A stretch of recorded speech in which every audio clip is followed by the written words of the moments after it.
Hi,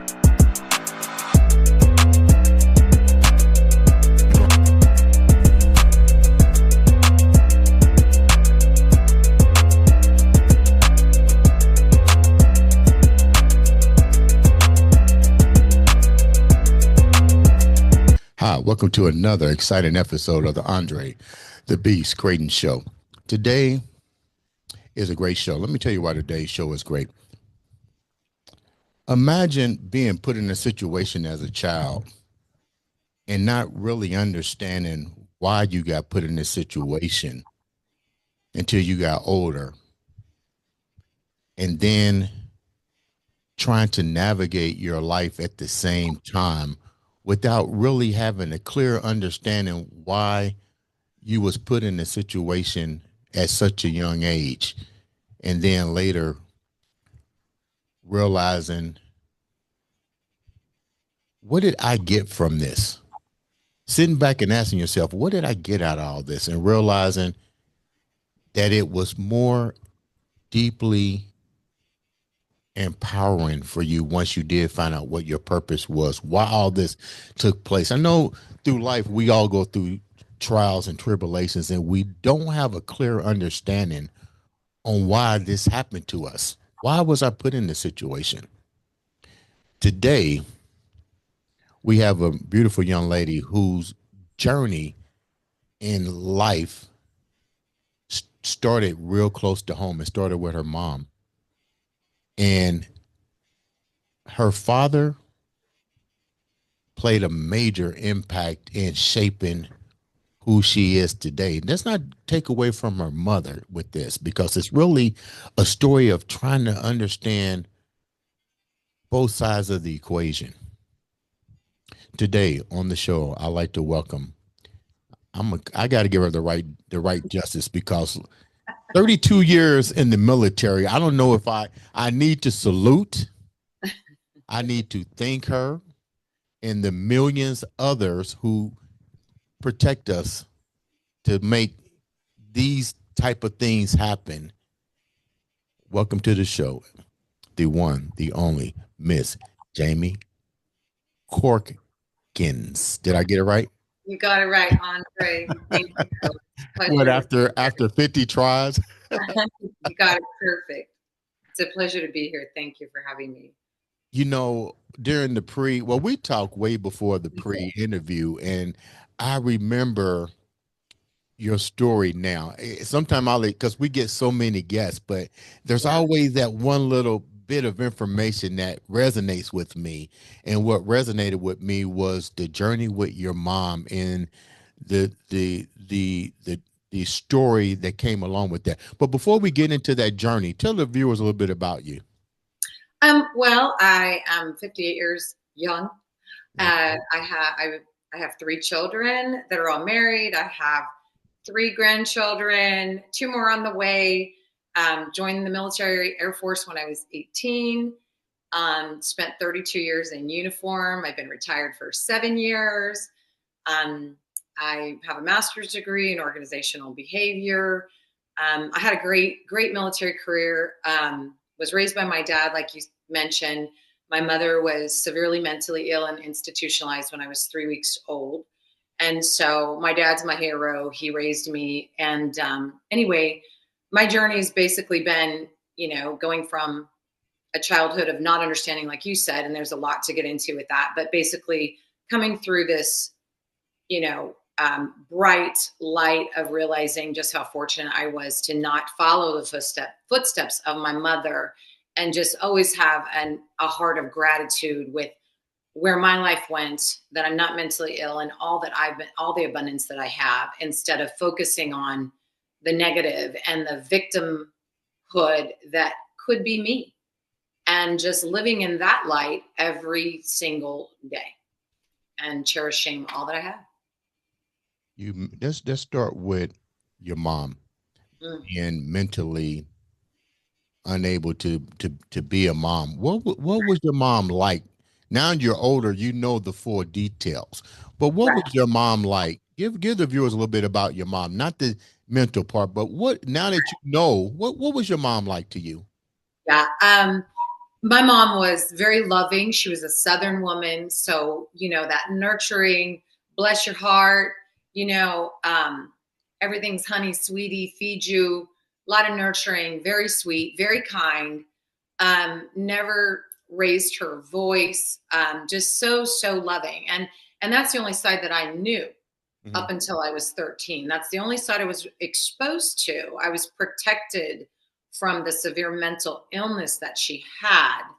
Um, and so that's how I knew her.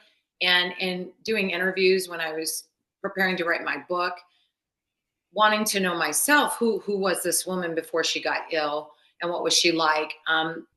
That's the same thing that everybody said about my mother. And she was strikingly beautiful, and very kind hearted. Your father, single father, I know what that's like raising a little girl. I raised my daughter as a single male dad, and there's always that bond between the daughter and the father. A little bit different than as a boy. You become really overprotective with the when it's a girl. Yeah. How did your father protect you from what your mom was dealing with, and at the same time keep trying to foster the relationship by keeping a positive outlook? Because I'm pretty sure your father did not want to uh, demoralize your mom in any way, shape, form, or fashion. But how did he orchestrate that so you were still able to have a relationship with your mom without letting you know that she was suffering from something that clearly you didn't understand at that time? Right. And I don't know that he intentionally navigated that. I think it just worked out that way. And I think it all stemmed from he still to this day has a deep, deep love for my mother. And he always had that deep love and empathy for her. And so it started with that he never had any harsh feelings towards her. He only had empathy for her and the fact that he couldn't help her. He wanted her to have her children in her life while at the same time allowing us to also be with our mother when we could. And so I think it just all started with that. But also, he knew her and he knew the illness. And when the signs were there that she was becoming manic and that it was going to go down that cycle again. And so he would protect us from seeing her. He wouldn't tell us too much. Our family back then, I mean, this is in the late 60s and the 70s, where people didn't talk about mental illness. It was hush Right. hush. So the only things that we were told as children, my older brother and I, was that our mother was sick and in the hospital. And that context as a child, you don't know what that is. It's just Right. sick. And so we would visit her at the hospital, and we only knew it to be a hospital, not a mental hospital, Mhm. back then. And she would be medicated. And so we only knew her as that calm person because she was under medication. And so I just believe that my dad, with his heart, he wanted her to know her children, and he wanted his children to know our mother Mhm. to the full extent possible. And that just speaks to his character, and the love he had for her and the love he had for his children. When you guys went to visit your mom, was she almost like, because you mentioned the mental institution, and I know what those are like as well. Yeah. Um, but when you're young and your parents or parent is medicated, it's almost like a zombie state to some degree. Like, how as a child, I'm taking you back a little bit as far as I can. Yeah. How was you guys perceiving your mom as the time from the first time you saw her as you got older and you stopped visiting her? Um, was she always in like a zombie type state, and did she recognize you guys or what? When she was in the mental hospital, she was always in a zombie like state, but she also was very sad. And that's the one thing that I really remember. I hated seeing her crying because she wanted to come home. But everybody was in a zombie state. And again, this is in the late 60s, early 70s. And that place was right out of a horror movie. I mean, literally. It was built in 1852, Stockton, California. It was built for the gold rush guys, iron gates, buzzing doors, the whole 9 yards. And I remember, we would park and walk, and I'd bury my face in my dad's thigh, and we'd walk up to the doors, and he would sign her out, and she'd come out, and she just was very quiet and very, very sad, very somber. And it was very short. They were very short visits. And I just remember she always cried. She didn't want to be there. She wanted to come home. And that's what I remember the most, is how sad she was to have to stay in that horrible place. Horrible place. And so, that story can be repeated over and over and over again in my childhood, from, the horror story beginning, going through the gates, and 15 acres of mental patients walking around like zombies and having to walk through them. It's a very vivid memory of mine, a very vivid memory of mine. Yes. At what age? No, let me go back a minute. When did this become uncomfortable for you, and when did you share with your father? Because you was close to your father. Or should I say, when did you and your brother confront your dad? Or did you ever confront him and say, we never did. This is too much for us? Did. I think, I've never even thought about that, Andre. I really haven't, because I just feel like my dad was such a young man. I mean, he was in his 20s, and I really feel he was trying to do the right thing by us and by my mother. And I don't think he knew what to do. I think he just thought he was doing the right thing. Mm-hmm. And so would he do it differently now? I don't know. And I don't even know that I would want him to, because I wouldn't want to take that away from my mother either. You know what I mean? And we were strong enough to handle it. We turned out okay. And I did it ever become too much for you now that you're looking back? Because you're not 21 years old. You're not really mature enough to understand. And really, your dad didn't tell you that your mom is in a mental hospital. No.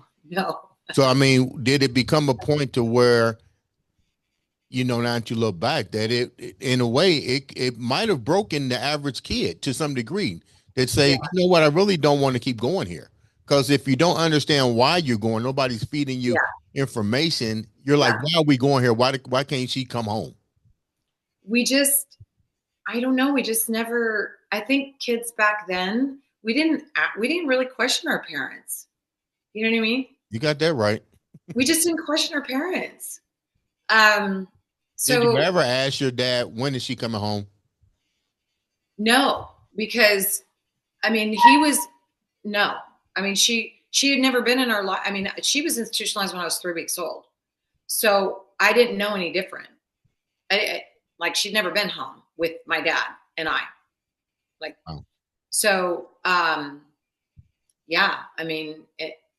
I didn't find out until I was 13 that she was mentally ill, that was her illness.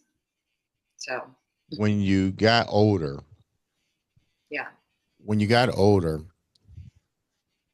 let's say let's go a little bit. Let's go outside it. You're now older and you're getting ready to make adult choices. You decide to go to the military. Was this a way to escape? Yes, you knew from your mom?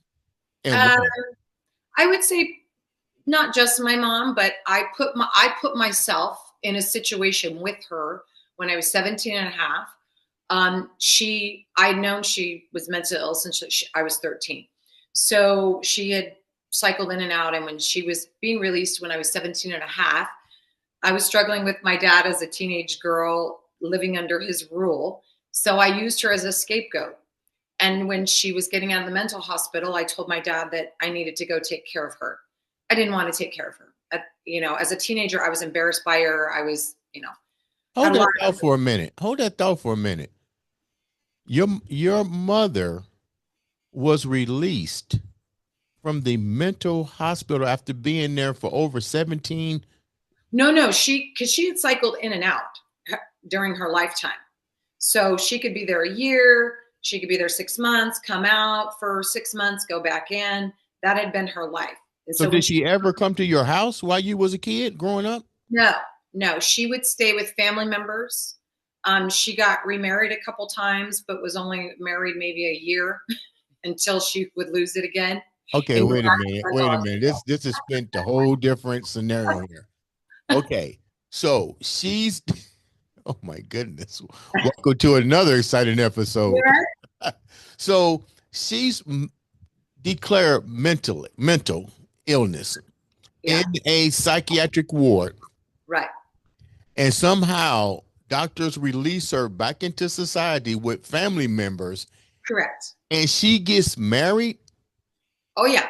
That sounds unreal. I can't even fathom that. She would be on her medication. So she would be stabilized for a very short amount of time, but they don't stay on their medication. That is very common with mental patients. Okay. So she would cycle off and then she'd be back in. As And long as she's medicated, you don't know that she has an issue.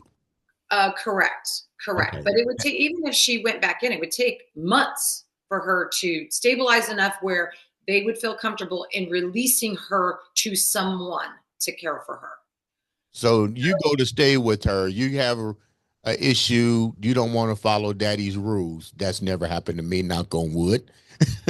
You don't want to follow daddy rules. So now Right. you use your mother as an scapegoat. What was that Sure. like? What was that like for you? And where Well, was she staying at that you went to go allegedly take care of her? well, she wasn't staying anywhere. I had money. I always worked. So I went and got a studio apartment in rundown downtown Stockton. I put the deposit down, enrolled in to finish out my senior year in Stockton, California, which I'm from a small country town. So Stockton was like, oh my gosh. So anyway, I got a job and I paid rent, and my mom went to the food bank and I got a job at A&W and I paid for us to live. But at least I didn't have to follow my dad's rules. So it Okay. was it was a win-win.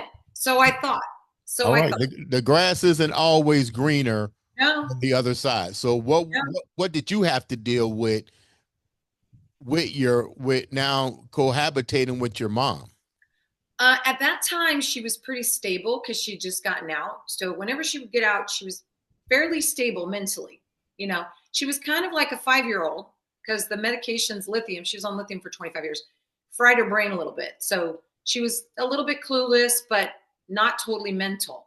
So I was kind of like her mother, right? Mhm. But she left me alone. I could do whatever I wanted, and that's what I wanted to do. So, but the situation I found myself in was I was taking care of this woman, and having to be the breadwinner at, now 18, and not having any direction, not having a car. I mean, nothing. I mean, I did graduate from high school, but I was taking care of my mother and living in the ghetto, and that's where the Air Force came in. So I was lucky enough that an Air Force recruiter came into lunch at A&W one day, being that nobody in my family on either side was military. So I didn't know anything about the military, but they offered to feed me and give me a place to live. And so I jumped on the bus. What did what did when you did how did you tell your father that you're going to the military? Did I you called him.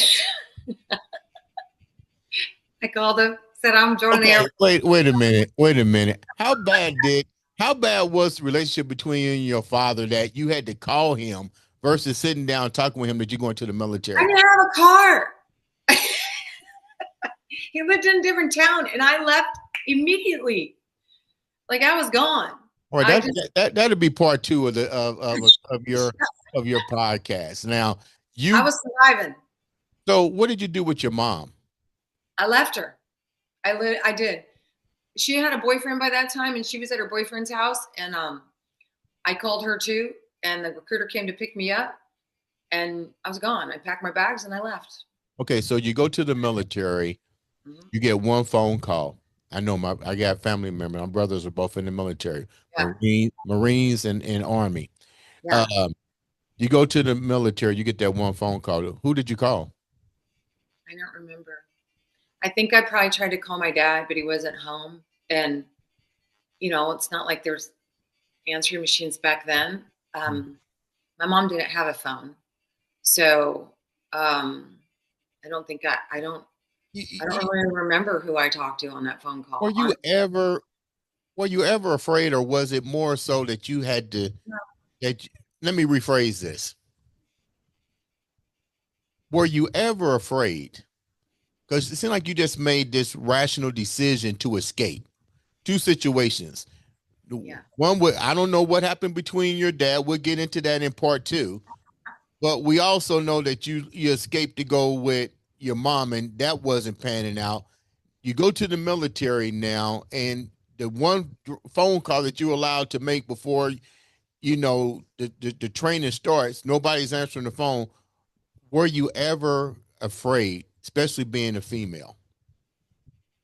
No, I don't think I was afraid. I was lonely. I I was lonely. Um and not sure, what I just did. Um yeah, I was upset that I didn't get to talk to anybody, but um I don't think I was afraid like as a female. I was just lonely. And wanted to talk to somebody, but I don't think I was ever really afraid for my well-being. I don't think. Not in the Air Force anyway. Not that time. What was it like for you the first time you went there? Because to me, I mean, I'm feeling a little emotional because I couldn't imagine my child just going off like that and me not finding the wound that was broken and not knowing, especially going into the military. It's a Yeah, whole different ball game there. You've been there. Um, yeah, and were there ever nights where you had to be there in boot camp for a while before you got that next phone call? yeah. There was never moments of loneliness that you missed your Oh family. yeah, crying. Oh gosh, yes, absolutely. At night, you cry. You're lonely. You don't. You're unsure of your decision to do this. And for me, I didn't have any role models to talk to Mhm. prepare me to go into the military. I knew nothing.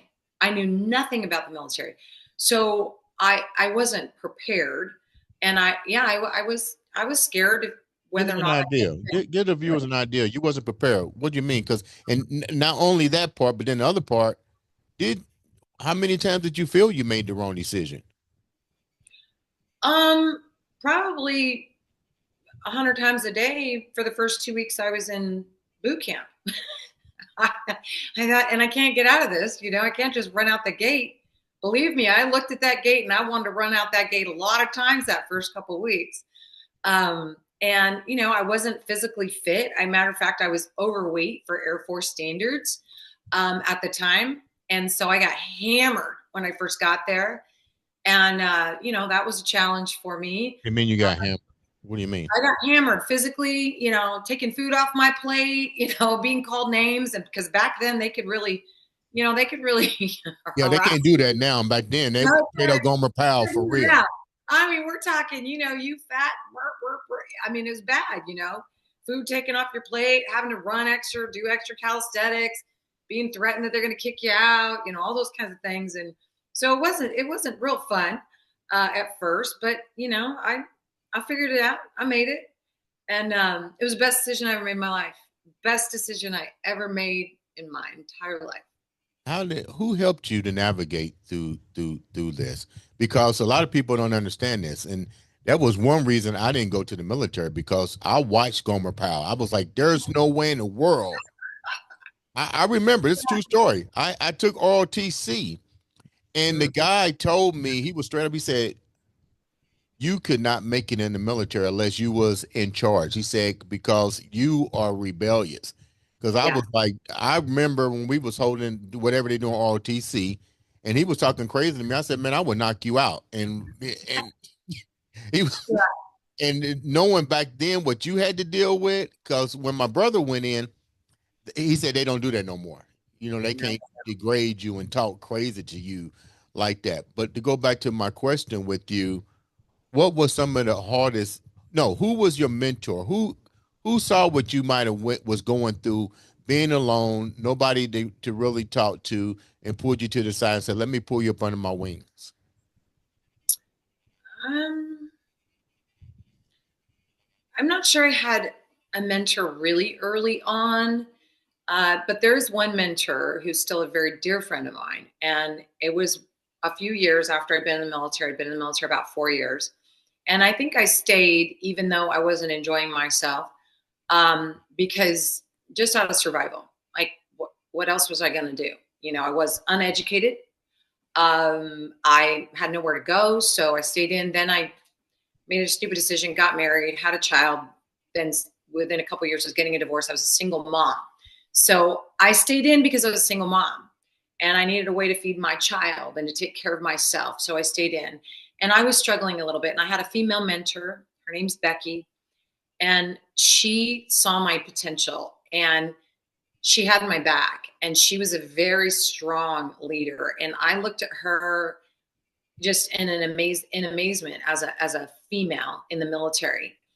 And I made a decision when I was about 22 that I wanted to be just like her. I wanted to be respected. I wanted in a way to be feared because she was feared.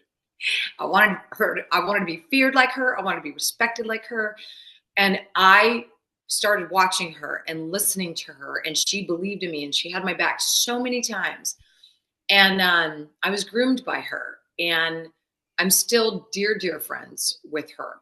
And she also retired, and you know, she considers me one of her proteges because I actually achieved a rank that she should have been and should have retired. What's that rank? What's that rank you achieved? I retired as an E9 Chief Master Sergeant. Congratulations. Thank you. And it's an honor. It's an honor to, you know, you don't go in thinking that you could ever achieve that. Nobody does.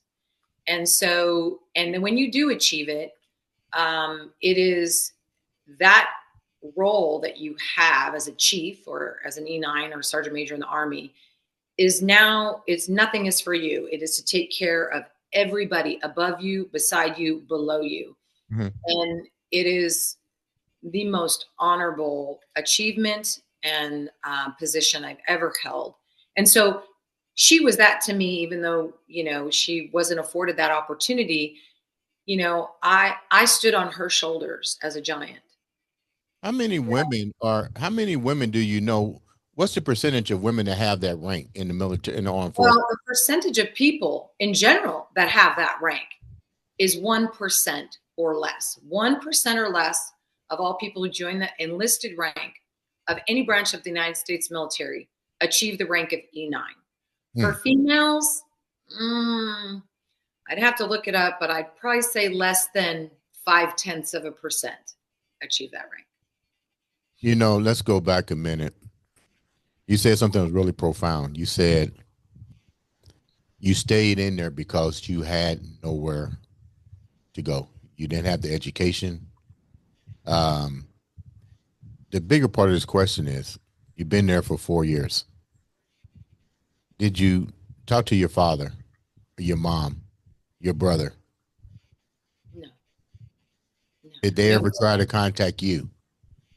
Oh, I always had a relationship with them, but I didn't talk to them about the military. You know, I thought, you know what I mean? I guess I'm not clear what your question was as far as talking to them. You mean about staying in or getting out or? No, you was getting ready to get out, but you said you didn't have nothing to go to when you got out.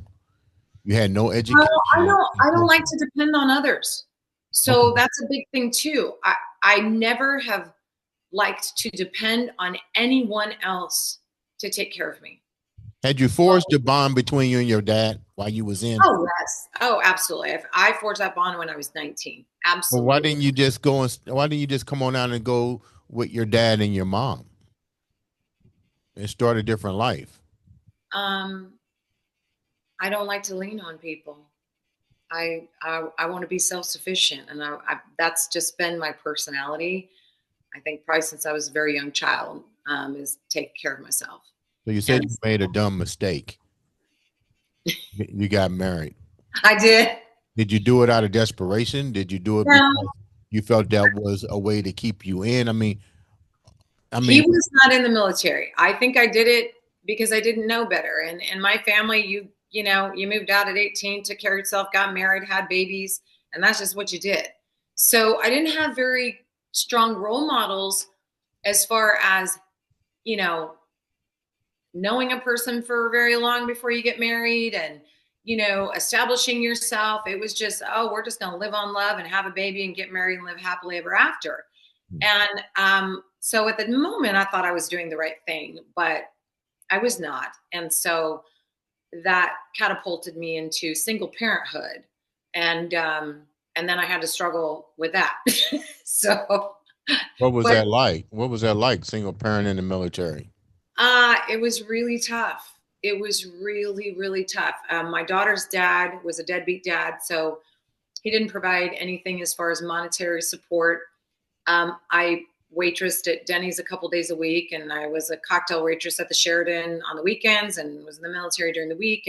But I had a great support system on base, and people would help care for my child, who then was like 18 months old, and they wouldn't charge me, and they'd watch her while I worked these other jobs. And so, anyway, so I had a great support system as far as watching my child while I worked extra. So I made it work, but you know, she obviously did a lot without me, you know, when she was really young, and God bless her, she doesn't hold that against me. But yeah, I mean, I made it work, but it definitely was tough.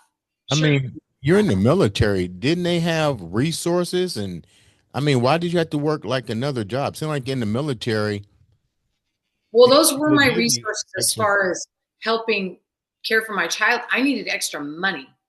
You know, I needed extra money, not uh I mean, they can't pay you more, the military, and I was only an airman. So, you know, you don't make very much money as an airman. And so I needed to make extra money, you know, to pay my car payment, to pay my rent, to pay for food, to pay for diapers, to, you know, all Yeah. the things that are required to take care of a toddler, you I know. had no idea that the military allows you to work an outside job. Well, I mean, you have to get permission. It's called moonlighting, but you have to get commit permission from your commander. You absolutely do. Yeah. Now, congratulations on being promoted. Thank you. It's an You honor. come out the military.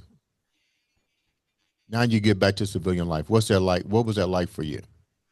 Um, it it it was a little bit of a tough transition, I will say. And I got schooled a couple times, and I learned from it some self awareness exercises. But I was right when I retired in 2017. I was also getting my master's degree, and I was in a cohort of some half younger students in their 20s. Mhm. And you know, I had this persona in the military for 32 years. And also with my rank, I was a chief master sergeant and an E9. I held that rank for 14 years. So being a female in the military comes with a certain persona that you adopt. I mean, anybody in the military, but so I came across as very authoritative by nature. I believe that I was wearing my 8 stripes on my sleeves 24/7, even when I slept, and I had to shake that off. But at first it needed to come to my attention that I was coming across just in a very authoritative way, my demeanor at all times. And so I had some young ladies in my master's cohort that brought that to my attention, and I had to really take a look at that and self reflect on who do I want to be outside of my role in the military, outside of my uniform after 32 years, Mhm. bring back a little bit of softness to myself, that I don't have anything to prove anymore. Um, that I don't have to come across as this authoritative person all the time. And so I worked very hard and very intentionally on smiling more, on being more friendly, being more approachable. and not having that very stern, all business, all day, you know, don't mess with me attitude. Yeah, but how So, difficult is that? That's something that's been ingrained in oh, you, and it is. served a purpose It did. that time. But we see that it served a disadvantage going out into the civilian world. Correct. Correct. It did. So I feel it brought balance to me. And now that I am 7 years post, Mhm. I do feel that I now have balance. But I didn't for a few years. Like I said, that was a work in progress for me and a very intentional work on letting go of that demeanor and that persona um, that just was part of who I was. And it helped me survive in the military. It really did, you know. So, but I feel like I have balance now, and I succeeded at, you know, reaching that middle ground. And yeah, I did. But Before it we wasn't without intention. Tell before myself to smile, you know, make eye contact with people and smile, say hello, you know. before we wrap up, I'm gonna ask a few more questions. Yeah. You still have the connection with your mom and your dad out of since you've been out of the military. What's that been like for you? Well, my mom passed away when I was 29. And, you know, my connection to her now is just appreciating who she was, and even who she couldn't be, uh, and loving her regardless. It was not her fault. Um, she was never addicted to drugs or alcohol. It was just a family curse. So I love her through all of that. And she stays in my heart every day.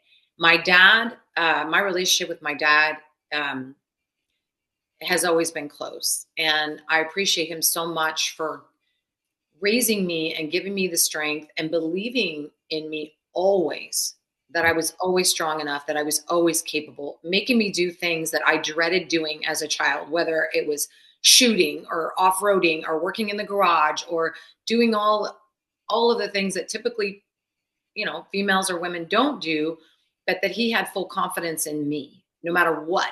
Even if I was crying, he'd make me do it. And so I believe that always gave me the courage to believe in myself, that I can do anything I put my mind to without fear. Mhm. And so I'm very close with my dad, and he's the patriarch of our family. And I love him to pieces. He's my hero. And so we're still very, very close. Very, very close. Let me ask you a question. You mentioned your mom passing and the things that you live in, the things that she probably didn't have the ability to do.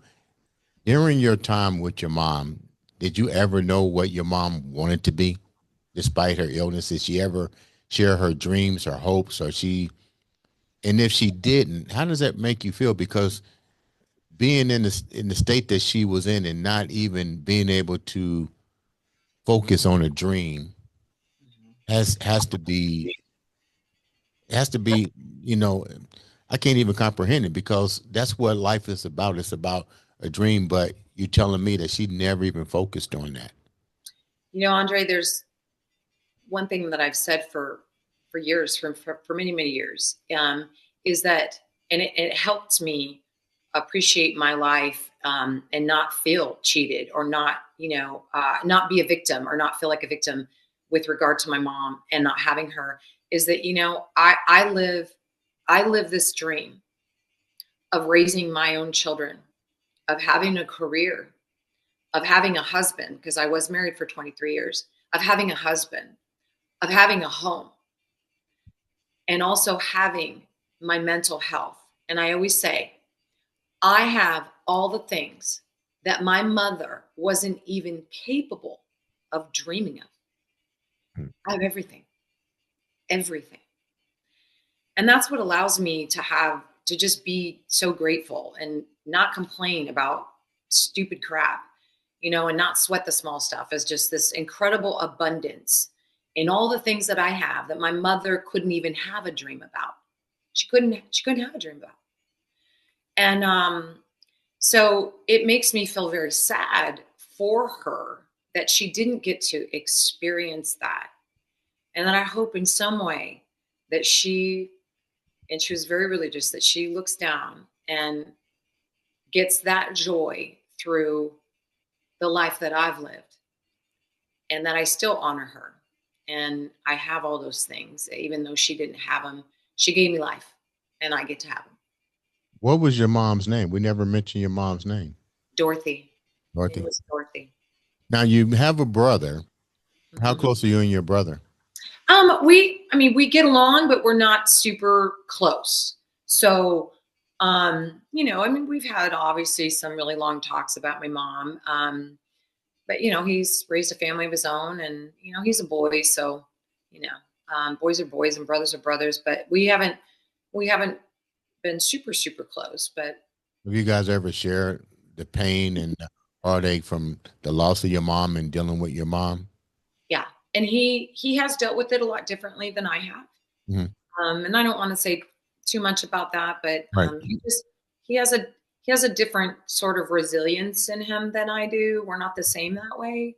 Right. Um, I would say I'm more optimistic, Okay. and I'll just leave it at that. Okay. Before we wrap up, what are you doing now? You recovered. You had your battles. Your mother's in a better place. You and your dad have now forged thing. Congratulations with the military chief master sergeant. I believe I got it right. You got it right. Good Yeah. job. And no, you don't salute enlisted, Andre. You Only don't. off. You don't. We salute back, but you don't salute enlisted. Okay. So what's up for you? Well, I know you're thinking about a podcast. We know that much, but you're in the process of writing a book. Tell me a little bit about that. So, I wanted to tell my mother's story, but I also wanted to share all of the all of the different phases of experiencing a loved one, whether that's a parent, a sister, but somebody close in your immediate family with this type of mental illness, because most often we are not mentally capable to handle their mental illness. And so we go through a lot of phases of their disease emotionally, how we mentally process that, and dealing with that from a very young child, from an infancy. Obviously, there are abandonment issues that I know I struggle with now that I experienced as an infant that I may not remember, but they affected me. So, but then also as an adolescent, as a teen, as the stigma, as friends found out in high school from taking care of this woman, to um, falling back in love with her and having empathy for her story, and not focusing so much on what I got cheated out of. Hmm. Most people never get to complete that full circle journey of really thinking about all those phases, but also still loving that person for who they are underneath that mental illness, and having that compassion for this disease that they don't deserve. Because God forbid if you or I had that, right? I mean, and we don't have enough compassion for them. And so my book is about all of that. Everything I went through, everything she went through, everything my dad went through. Um, and yeah, how we all dealt with it. And so, but mostly to hopefully open up people's hearts to have compassion. Have you thought of a name for the book yet? Um, I had a name, but I didn't secure it in enough time. And it was going to be Tragically Beautiful. Oh, that's pretty. And it may be some variation of that. And I think as I finish the book, it will come to me. But not not right now. No, Demi, um, such a beautiful story.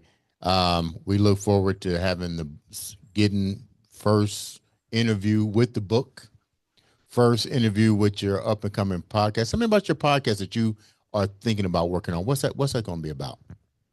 Well, I guess it's going to be different segments of my story, whether that's my military story, my story with my mother, my story, recreating or creating a life that she didn't have in my children, now my grandchildren, the story of my father, Corky, which, is almost indescribable, but it is describable. The female first in the military, because I did hold some roles that were female first positions, and how I navigated that. And so a lot of different stories, and how I guess became me through all these different chapters that I experienced. Whether it's health, fitness, struggles with health. Obviously, a woman of certain ages, anybody of a certain age is going to have some health struggles, but navigating that and just always staying positive through all of it. So, yeah. And then, I mean, sounds like you got a lot on your plate, a lot of things that are going to surface in the next couple of months. We would love to be a part of that. If we can help you in any way. Ladies and gentlemen, make sure you stay tuned to listen to more of Jamie's journey, and we'll be the first to bring a lot of that to you, I hope. Ladies and gentlemen, this has been another exciting I'll salute you, Andre. See? of the Andre the Beast Crayton Show. Thank you, Andre.